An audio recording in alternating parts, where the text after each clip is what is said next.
Okay,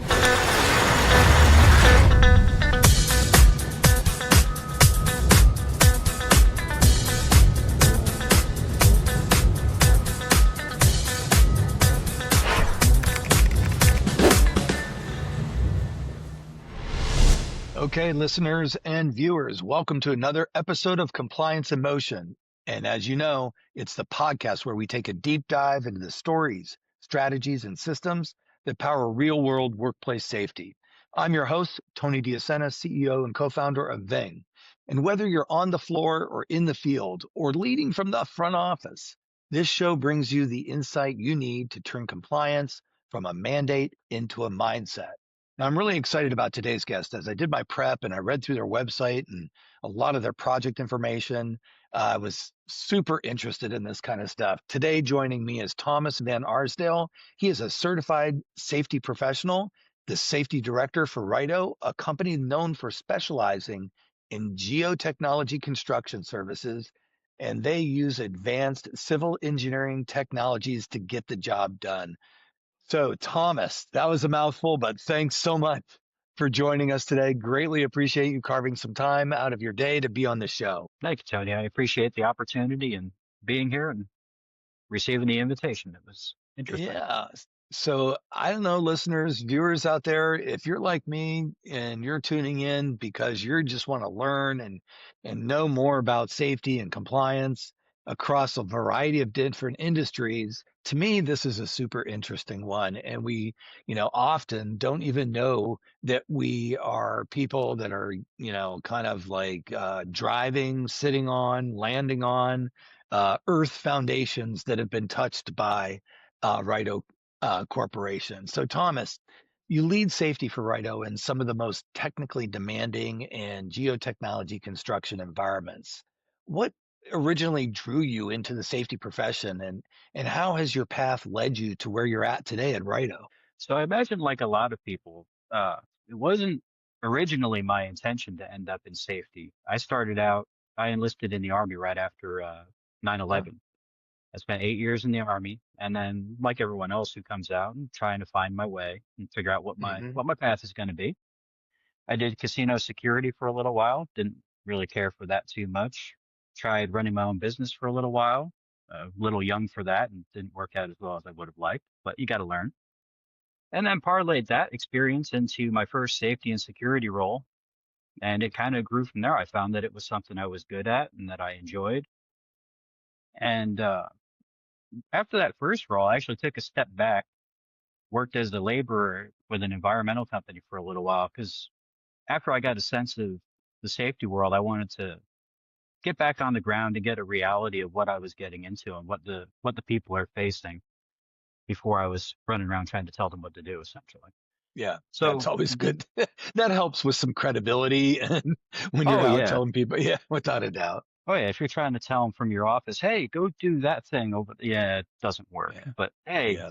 I did this too. I understand. That plays a Some lot better. hands-on experience, right? And it's interesting. I mean, there is a large percentage of safety professionals that I talk to on a regular basis.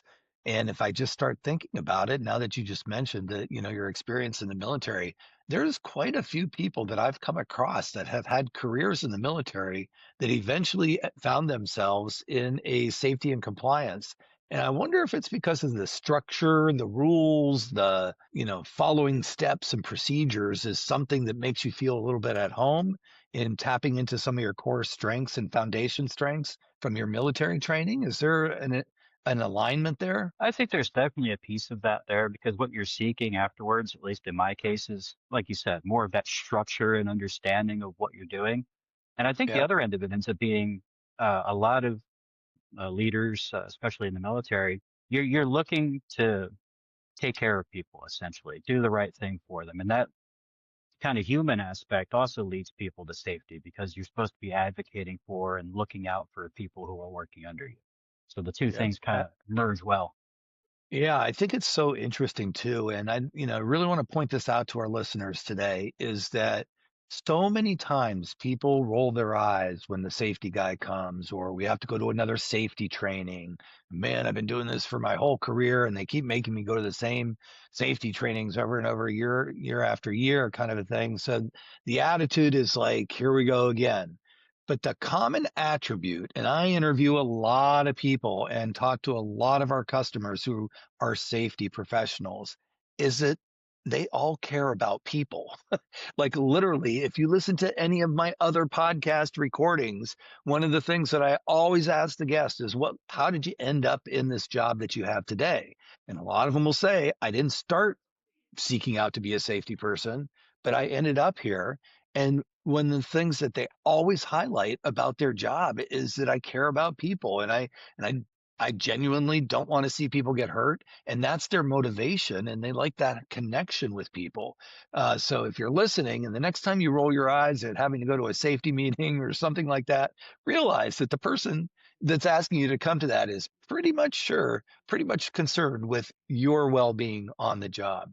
Now, Raito handles all kinds of advanced techniques like multi-auger soil mixing, cut-off walls, slope stabilization, and liquefaction prevention, I think is the right way to say that. Um, One of the things that I found the most interesting before we get into safety and compliance stuff is, tell us a little bit about the liquefaction prevention. Like, when I was reading about that, I thought that was super interesting, and it wasn't necessarily something I would have thought about when stabilizing foundation and earth. Okay, so to try to provide some context to it first, let's take the southern United States for example, where you've got most of your ground is at sea level or close to it. It's all pretty shallow. Hmm. And under that, you've got a lot of really soft or really wet materials. So what we end up doing in that we inject concrete into the ground through those augers, and then we mix it with that soft material. And as you inject more concrete, you harden it, you add stability to it, which in a lot of cases, let's say, for example, in Southeast Texas, where they're building all those LNG plants, that's Hmm. what they're relying on in order to have enough ground stability because all this ground out here is marshy wetlands or along rivers and things like that, where the soil itself is not all that stable. Interesting. So basically, you're going in, performing a process that stabilizes the earth so that when you put something on top of it, meaning like tons of concrete, and then something else is going on top of that, you have the confidence that the earth is going to stay where it's supposed to be, versus creating a situation down the road. Like if you come out on some of these sites before it's been done and you're standing on what looks like a relatively flat piece of ground and a large dump truck or something comes by, you'll actually feel that surface kind of move Oh, under your feet. And it's a very eerie interesting. feeling. It's like you're standing in the water and you're like, no, I'm on land. But in fact, you're not because underneath that thin crust is a whole lot of really wet material. Yeah, it'd be a really ominous feeling. I can remember the first time I was up in a high rise, like on the 60th floor, and you could feel the building move a little bit, let alone being right on the ground when I'm not supposed to be moving. I start to wonder a little bit what's going on. Now, tell us about the kinds of equipment that you guys deal with out in the field. Um, are these, devices, and what are the names of them? What do people have to do to get certified on them, to use them? And just kind of give us a general, picture of what's going out on any particular project. So what you'll see typically for us, you'll see one of our drilling rigs, which you'll either hear referred to as a drill rig or you'll hear it referred to by its model number most of the time, which would be like an 808 or a 958. Ours are built actually in Japan. They're Japanese made custom for this purpose. And then next to it, you'll see one excavator, maybe two supporting it. Because what you have to do while those augers are turning and it's mixing the material, you have to take some of that wet material back off the top and continue to move it along so that you don't have it harden on top of those augers while you're trying to work. Otherwise, if that Mm. crust hardens, you're going to destroy the equipment while you're trying to operate. So you'll see the Mhm. drilling rig, an excavator, maybe a second excavator if you're chain moving your material into a stockpile. And then you'll see a forklift moving these steel plates around, which will look kind of unusual because you're looking at the size of the equipment and thinking, what could you possibly need these steel plates for? But Mhm. remember what I said about the softness of that ground.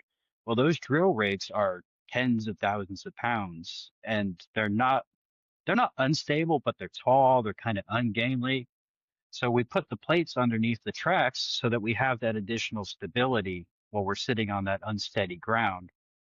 And most of the time, we prefer, after we've got a few rows into it, we try to work on top of our own material because we know that's at least good stuff and safe to work on as Mhm. opposed to this mushy stuff we're trying to improve. So when you go onto a job site, and you're getting ready to do like a JHA, a job hazard analysis, for that particular project, walk us through, what's one of the very first things that you do when you get to a job site? And I would imagine your job sites are enormous, right? Or is that just an assumption I'm making? It can vary a little bit.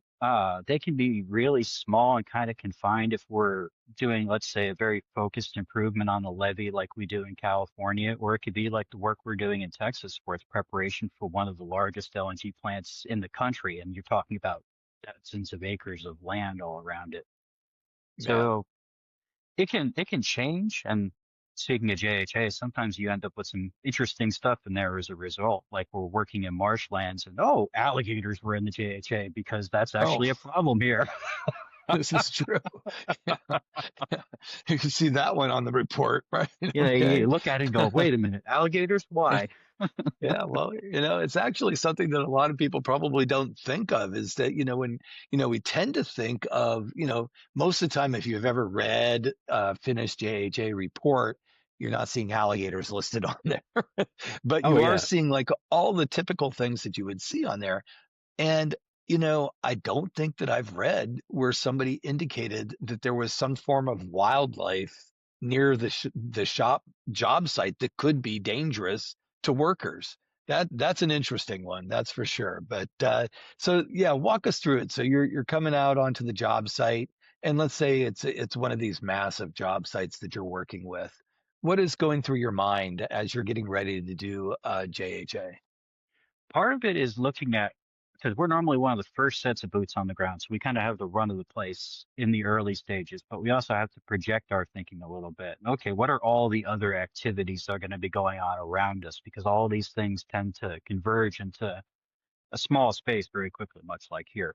So what we're looking for, okay, what are the potential impact points there? Where are our roads going to be? What do the surfaces look like? How do we get from point A to point B? How far are we from support services that we might need? How do we set up support for the equipment?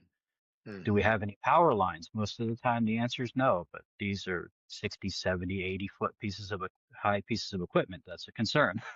Yeah, that is right. Are you actually putting in temporary road systems as well, or does somebody do that part? It depends. If we're kind of working on our own, we'll do it ourselves. If we're not, if we're working around other contractors or there's a prime contractor with assets on site, they'll build the roads for us. We prefer it that way because we're in the stabilization business, not the road building business, and we let experts do their thing. But Yeah. when the opportunity is there, you got to Would you make things say happen. absolutely? Would you say in the stabilization business that the safety concerns and issues are similar to other roles that you've been on where you're actually on the construction site? Or is there a different set of complications that come to the top of the list that you have to be aware of? It's a bit of both, especially in my background, because I spent 10 years of my time in safety and environmental before I moved over to this. So it was a Oh, little bit of an adjustment in that respect. I was doing level A, level B technical work that way to, okay, now we're talking huge pieces of equipment and machinery moving around. So it's okay, that's a little bit of an adjustment. Our mhm. biggest hazards in that respect are, we're talking about a very large piece of machinery with a spinning blade on it, essentially. Yeah. So keeping people away from that, making sure that we keep an eye on that piece of equipment, watch for uh, concrete hardening up at the top of what we call our stems, which is up at the top of that rig. You can get concrete that builds up there, and then eventually it's going to fall off, and that becomes a severe hazard for anybody in that area. All So right. you get some unusual hazards like that, in addition to your normal construction hazards, like other equipment moving around. How do you move people around your equipment? Things like that. Interesting. So let's talk a little bit about how you go about, supporting the safety culture and the skills or training development that people have to go through to stay safe on the job. At your personal style and your safety culture at Raito, maybe you could give us a description of like, what's your go-to? Are you on the job site all the time doing in-person stuff? Are you online? Are you um, heavily certification oriented? People are doing stuff elsewhere and just coming to the job site. So safety culture and approach to making sure people have the right skills. What's your approach? Okay, so I'll start from approach because I think this is a critical point for a lot of safety professionals, especially those who are starting out, because you kind of miss it. What I did when I first got to Raito, uh, I went around and I just asked people questions because I'm not going to pretend to be an expert in what they're doing at the moment. I need to learn about it just like everybody else. And if you come into it humble and willing to just talk about it, ask questions, people love to tell you what they know, given the opportunity. And then you can kind of make some informed decisions from that, but you also get buy-in from the people because they say, okay, this guy isn't just going to come in and try to change the world because he knows better than everybody else. He's coming in, he's humble, he's asking questions. He wants to know how to do the job first. I got to interrupt for 1 second. Oh, by the way, listeners, if you listen to all of the guests or all the podcasts, which I wish you would, but this is another common theme amongst all of the people that we've talked to is that they really just want to come out and talk to you and give you an opportunity to tell them how they do the job and the safe way they do the job, and then combine expertises, especially when they're learning a little bit more about what you do day to day. Most of the people that I've talked to really are all ears to listen first and then help prescribe the right safety steps. But yeah, go ahead. I just had to call that out because it's such a common thread as well.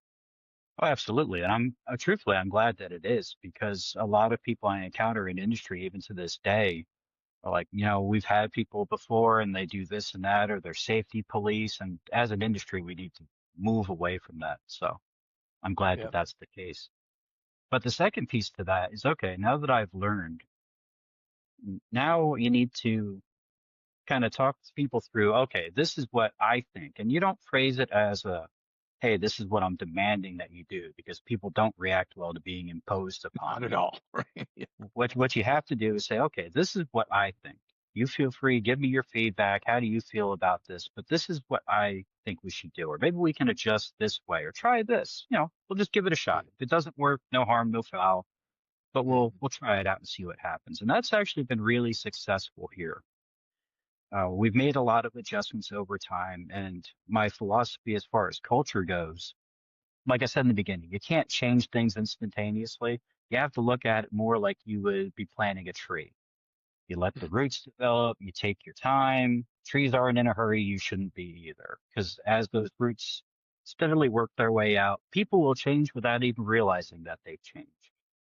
So instead of fighting against you, they're just moving along with the wave of how things are moving. Yep. Makes it a lot more comfortable, a lot simpler, no conflict really, and you get to the same result without all the difficulties. Yeah, without a doubt, especially when you're talking about human behavior and change management. Sometimes, majority of the time, and I've been involved in a lot of change management of business processes and reengineering and things like that throughout my career. And it's a lot more successful if you listen first and then prescribe, but it's certainly more successful if you think about taking baby steps towards your change versus trying to hit a grand slam. Now, sometimes if somebody in the world of safety, obviously, if somebody's doing something completely wrong, we need to stop, Oh yeah. reset, restart. But if you're in a situation that demands some problem solving and you're working people through it, it's about taking the right approach and baby steps along the way so that people kind of come along with you on that journey of change versus just trying to hammer them over the head with it there. Now, once you get a process in place, are you looking to find a way to like make it a standard operating procedure and, like document it and say, okay, the next time we come around like this is going to be part of our playbook. We're going to take the same approach. Sometimes it's a little bit situational, because And I may get on my soapbox here for a second, so forgive me. But Yeah, that's why you're the guest today. Get on that soapbox. I am really not a fan of what, in a lot of cases, ends up being these huge Bible-like procedures and programs and all of this stuff that adds up, and it's all well intentioned and it's wonderful in its own way, but it ends up kind of being cumbersome when you get down to the field reality of things. So when it's appropriate, yeah, we turn it into an SOP, but we try to make it as concise and as readable and as short as possible to get you to that point.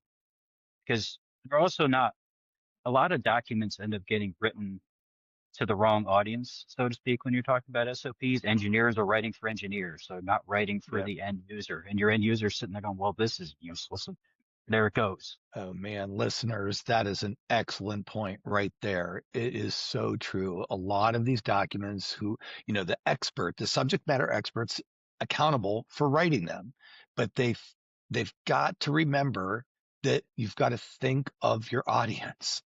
Who's going to be reading this on the other end, and do they understand the technicalities of right? Maybe I need to use more simple terms and kind of, I hate to say dumb it down. I don't mean that people reading it need it dumbed down for intelligence reasons. They need it in their own language. They're understandable, so that they could really relate to it. And the other thing that Tom's talking about, which I'm an absolute firm believer in, and our customer base takes advantage of these features in our software, is micro learning, and literally spoon feeding people what they need to know for the particular task at hand, right? If they're not they need to know, so like, this is what I'm going to do. How do I get to that information quickly? And how do I make sure that I'm going to replicate it when I, do the steps in the right order and all of these kinds of things? I always like to say, remember your viewer, who's reading this, who's doing the task. And also remember that a common thread across anyone these days, no one is searching YouTube looking for the longest educational video that they can find so they can sit there and sift through an hour of video or 100 different pages of something.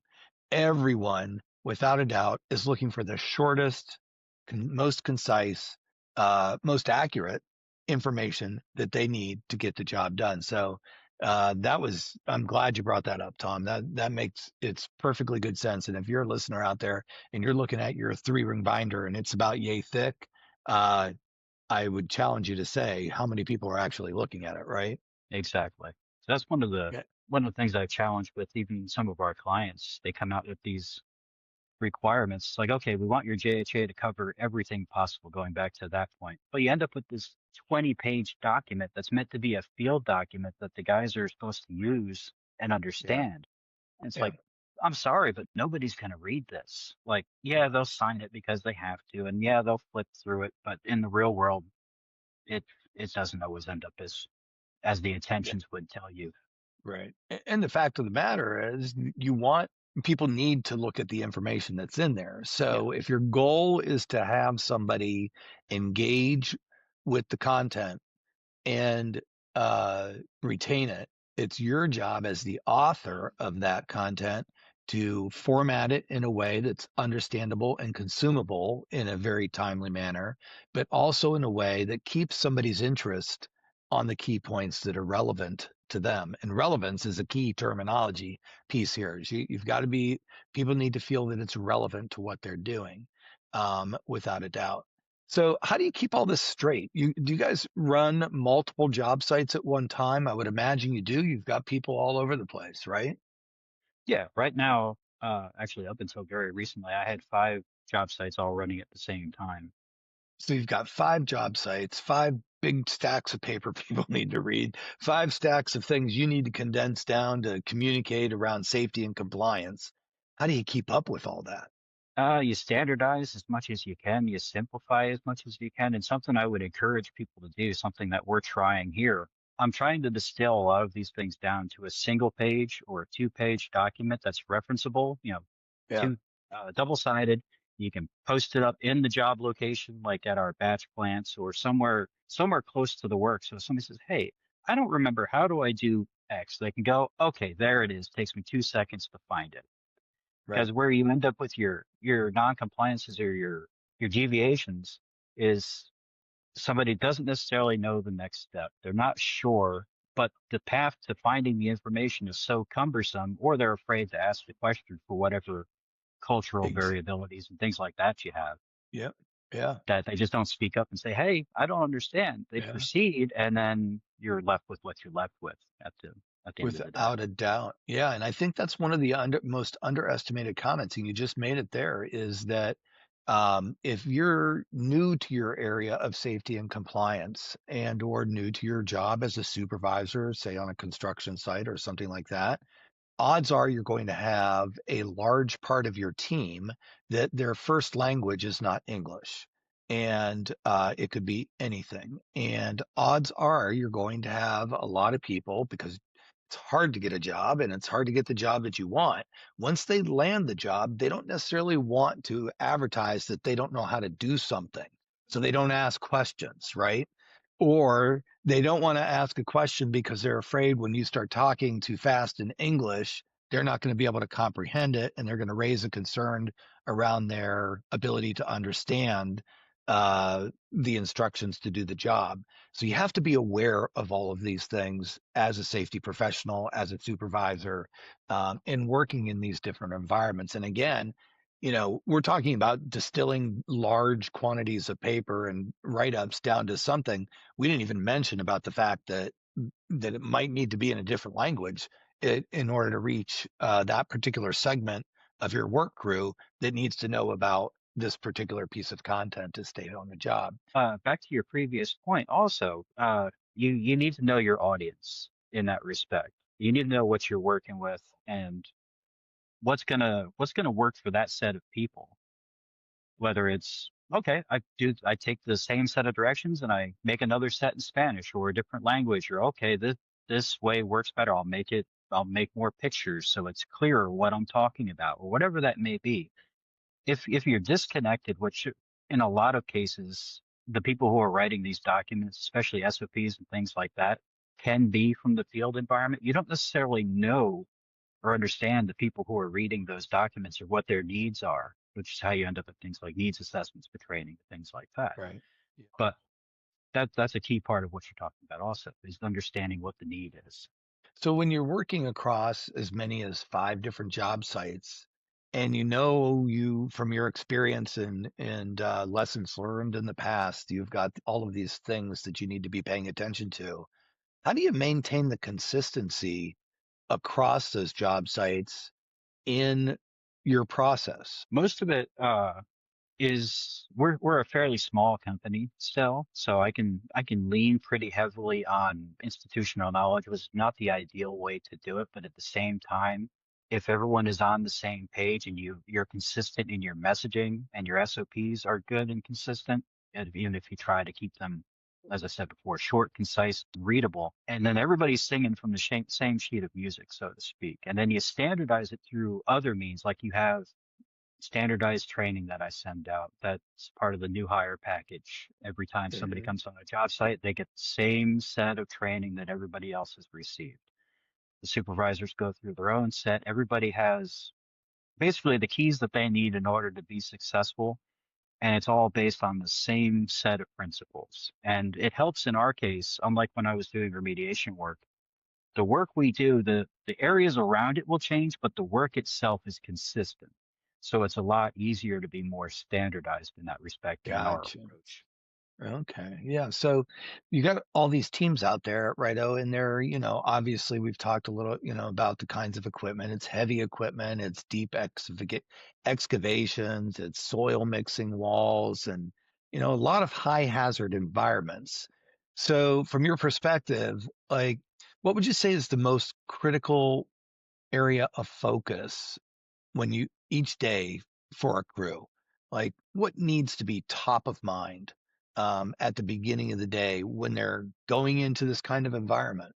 Two pieces primarily, and it's gonna apply universally pretty much. It's gonna be communication, and then it's gonna be understanding your role and your positioning in the work. Because while those augers are mixing, for example, yes, it's going to be a stabilized material, but until it is, you're talking about a pit that could be 20, 40, 60, 80, 100 feet deep, full of wet concrete. If you Sure. don't know where everybody is and where they're moving to, it's not difficult for a person to disappear into that pit, for example, Yeah. Right. or for a piece of equipment to get too close to a turning auger and bang, you've got a problem. So those are the main things, making sure people are talking to each other and they're aware of who's moving around them. And then alongside that, you end up with access control. A lot of times we close off our spaces, especially when we're around other contractors. This way, it's, hey, we're telling you clearly, stay away from this because this is dangerous. If you need to come in here, talk to us. We'll help you out. But this is not for casual traffic, so to speak. Yep, absolutely. So do you have a team structure so that on each of the site there's a supervisor, so if you can't be there, obviously somebody else is doing the walkthrough and the communication? Yeah, as it stands right now, depending on the size of the job, we'll have a superintendent and a safety person plus a field engineer, and then one or two foremen under them, depending on how many. It tends to depend on how many rigs are there. Basically, every rig has its own foreman, so they can control the organized chaos that's moving around it. So that ends up important to maintaining the consistency you mentioned as well. You have to have all your players in place and everybody playing to the same playbook so that it stays as consistent. Yeah, absolutely. Everybody playing to the same playbook is a big deal. Now, a lot of your customers or that will contract with you, do they have safety regulations that they place upon you?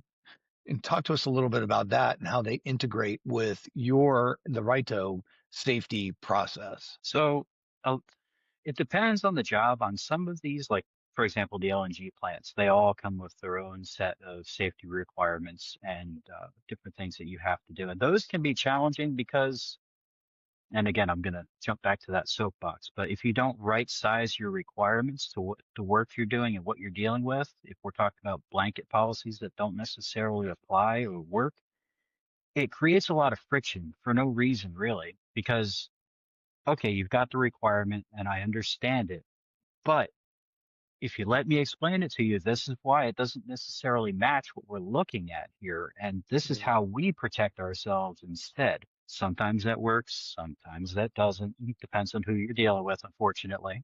But that's the Right. that's the in-field reality of it. Yeah, the requirements are great, and I can go off on a tangent about some of those if you like, but Yeah. that's Yeah. the short version. I don't know if you had a particular example of how you had to, work within a discrepancy there. We'd love to hear what, your analysis was and what you ended up doing. Okay, so I'll keep it a little vague just to make sure I'm not crossing over any boundaries, so to speak. But Sure. one of Yeah. our clients, they're big on zero tolerance policies, which individually I'm not.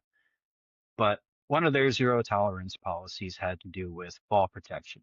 Then they were of the opinion that anytime somebody climbed onto the back of one of our drill rigs, which there is work that has to be done up there periodically, that's why there's a catwalk and things for that purpose, that they had to wear a harness and full fall protection, 100% tie off, all that good stuff. Hmm. And the discussion was, I'm like, okay, I understand what your requirement is, and I understand what the intent behind it is. But if we go and we take a look at the back of that drill rig, where we're asking this guy to go, it's a tight area behind the cab where there's a bunch of cables and other stuff. And all I'm doing is I'm actually introducing a greater hazard by having him go in there with all that extra stuff on that's going to get caught, that's going to get tangled, that's going to cause him to have additional problems. Instead of making him safer, we're actually making it riskier for the guy who's trying to do the work. Didn't end up panning out in my favor, still had to do it. But You still did it, right. Well, that gets back to, perhaps the individual in certain cases, in any case, where, as a listener out there, you might be thinking, well, I've had that kind of thing happen to me. This is not just specific to this particular project. These kinds of things come up.